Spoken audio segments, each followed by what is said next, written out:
প্রিয় দর্শক, আসসালামু আলাইকুম। আশা করি আপনারা সবাই অনেক বেশি ভালো আছেন।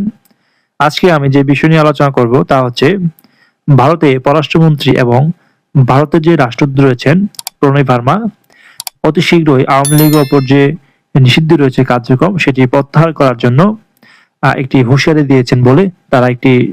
প্রকাশ করেছেন গণমাধ্যমে। ইতিমধ্যে আমরা দেখতে পেয়েছি আওয়ামী লীগের কার্যক্রম নিষিদ্ধ রয়েছে বিগত প্রায় ২ বছর হয়ে যাচ্ছে। এখনো কিন্তু আওয়ামী লীগের ওপর যে নিষিদ্ধ রয়েছে কার্যক্রম সেটি প্রত্যাহার করা হয়নি এবং প্রত্যাহার করা না হলেও বিভিন্ন জায়গায় বিভিন্ন সময় আমরা দেখতে পাই আওয়ামী লীগের অফিস এবং আওয়ামী লীগের যে ঝটিকা মিছিল সহ সকল ধরনের কার্যক্রম তারা করে যাচ্ছে। কিন্তু তাদের উপর যে নিষিদ্ধ রয়েছে কার্যক্রম সেটি কিন্তু এখনো প্রত্যাহার করেনি।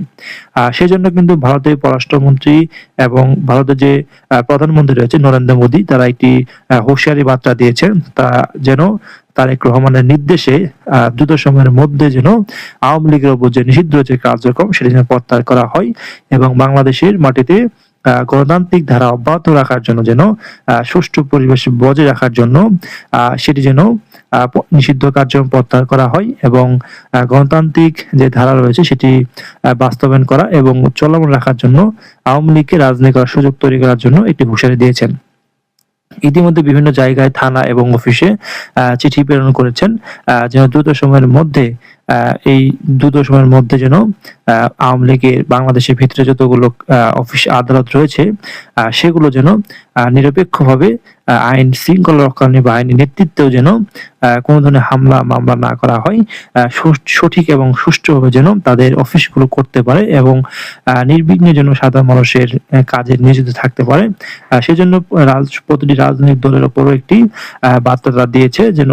প্রতিটি দল যেন তাদের নিজস্ব গতিতে যেন তারা রাজনৈতিক কার্যক্রম চালাতে পারে, সেজন্য সজাগ দৃষ্টি রাখবে ভারত। এবং ইতিমধ্যে অনেক নিউজে আমরা দেখতে পেয়েছি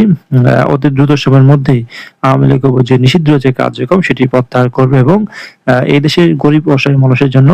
আওয়ামী লীগ নিবেদিত প্রাণ হিসেবে তারা কাজ করবে বলে আশ্বাস রেখেছে ভারতের রাষ্ট্রদূত এবং নরেন্দ্র মোদী সহ আরো অনেক যে পররাষ্ট্রমন্ত্রী রয়েছেন জয়শঙ্কর আরো অনেক ব্যক্তিবর্গ তারা